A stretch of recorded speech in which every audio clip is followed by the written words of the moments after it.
오늘은 아동복지법의 아동학대 행위에 관해서 살펴보겠습니다. 아동복지법 제17조는 금지행위라고 하여 누구든지 다음 각 호의 어느 하나에 해당하는 행위를 하여서는 아니 된다고 하면서 3호에서 아동의 신체에 손상을 주거나 신체의 건강 및 발달을 해치는 신체적 학대 행위를 금지하고 있고요. 5호에서 아동의 정신건강 및 발달에 해를 끼치는 정서적 학대 행위를 금지하고 있습니다. 그리고 71조에서 17조를 위반한 자는 다음 각 호의 구분에 따라 처벌한다라고 해서 3호라든지 5호를 위반한 경우에는 2호에서 제3호부터 제8호까지의 규정에 해당하는 행위를 한 자는 5년 이하의 징역 또는 5천만 원 이하의 벌금에 처한다라고 하고 있고요. 72조에서 상습적으로 71조 1항 각 호의 죄를 범한 자는 그 죄에 정한 형의 2분의 1까지 가중한다고 하고 있습니다. 따라서 상습적으로 아동의 신체 손상을 주거나 신체의 건강 및 발달을 해치는 신체적 학대행위를 하거나 정서적 학대행위를 한 사람은 7년 6개월 이하의 징역 또는 7,500만 원 이하의 벌금에 처해지게 됩니다. 다만 아동복지법이 예전에는 17조 3호에서 아동의 신체에 손상을 주는 학대행위, 그 다음에 5호에서 아동의 정신건강 및 발달에 해를 끼치는 정서적 학대행위를 금지하고 있었는데요. 이 아동복지법이 2014년 일부 개정되면서 5호는 똑같습니다. 즉 아동의 정신건강 및 발달에 해를 끼치는 정서적 학대행위가 똑같이 규정돼 있지만 3호가 아동의 신체에 손상을 주는 학대행위가 개정이 돼서 아동의 신체에 손상을 주거나 신체의 건강 및 발달을 해치는 신체적 학대행위로 확장이 됐는데요.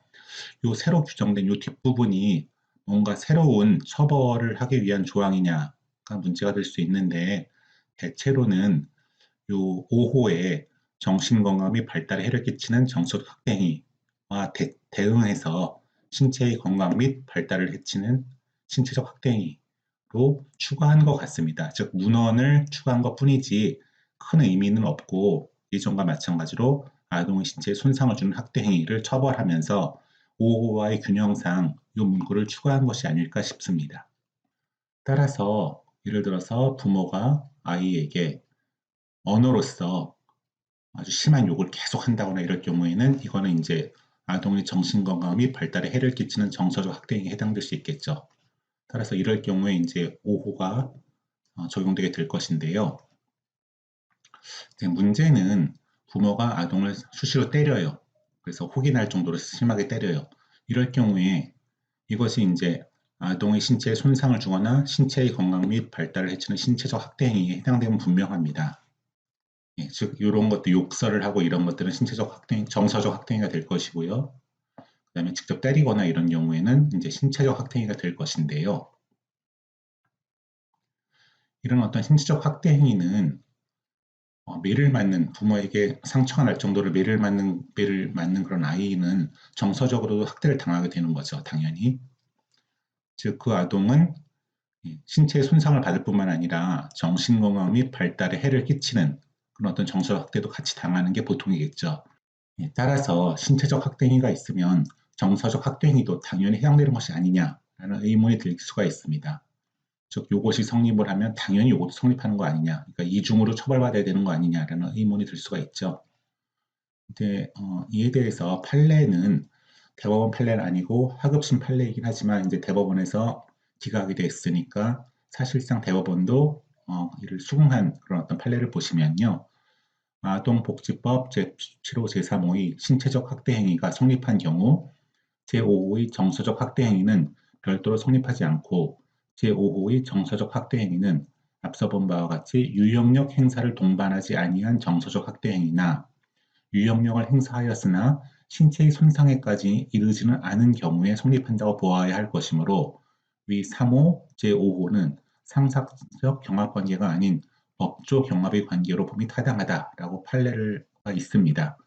따라서 유형력 행사를 동반하지 아니한 정서적 학대행위, 즉 뭐 말로 이렇게 욕설을 한다거나 이런 협박을 한다거나 이런 학대행위, 그 다음에 유형력을 행사하기는 했으나 신체의 손상에까지는 이르지 아니한 경우, 즉 뭐 머리를 쥐어 박는다거나 뺨을 때렸는데 이게 어떤 신체적 손상에까지 이르지 않은 경우에는 정서적 학대행위가 성립하고요. 신체적 손상에 이르는 어떤 신체적 학대행위가 성립을 하면은 정서적 학대 행위는 요 안에 포함되어 있기 때문에 따로 성립하지 않는다는 것이 하급심 판례입니다. 근데 이제 다만 요 판례는 요 아동복지법 개정 전에 있었던 판례입니다. 즉 아동의 신체에 손상을 주는 학대 행위가 성립할 경우에는 5호가 성립하지 않는다는 것인데요. 요게 이제 개정이 되면서 아동의 신체에 손상을 주거나 신체의 건강 및 발달을 해치는 신체적 학대 행위까지 들어갔으니까 이제는 3호와 5호가 동시에 성립할 수 있는 거 아니냐. 예전에는 3호만 성립하면 5호는 성립하지 않았는데 이런 어떤 생각도 가능한데요. 아까 제가 말씀드린 것처럼 이 어떤 추가된 신체의 건강 및 발달을 해치는 신체적 학대 행위가 요 5호와 궤를 맞춰서 문헌을 정도 정리한 것이라고 한다면은 이 판례가 이 개정법 하에서도 그대로 적용된다고 볼 수 있겠고요. 만약에 그게 아니고 요 신체의 건강 및 발달을 해치는 신체적 학대 행위가 어떤 별도의 구성 요건으로 손상에 이르진 않았지만 그보다 경미한 경우에도 적용된다. 이 3호가 그렇다고 한다면 이 3호와 5호가 동시에 성립할 가능성도 있을 것 같습니다. 요거는 이제 요 3호의 어떤 추가된 구성 요건, 요거를 어떻게 해석하느냐에 따라 이제 달라질 수 있을 것 같은데요. 제 생각으로는 어떤 요 판시가 요 개정법 하에서도 그대로 유지되는 것 아닐까. 왜냐하면 요런 어떤 입법이 요 어떤 이런 판례의 문제점을 해결하기 위해서 입법으로서 이걸 확대시킨 것이 아니라고 한다면 단지 요거랑 이제 운율을 맞추기 위해서 규정된 것이라고 한다면 기존의 이 법리가 그대로 적용되지 않을까 싶습니다만 요거에 대한 어떤 판례는 현재로는 없기 때문에 그거는 판례 추이를 좀 살펴봐야 할 것 같습니다. 네, 오늘은 아동복지법의 학대행위 중에서 신체적 학대행위와 정서적 학대행위 그리고 그 양자의 관계에 관해서 살펴봤습니다.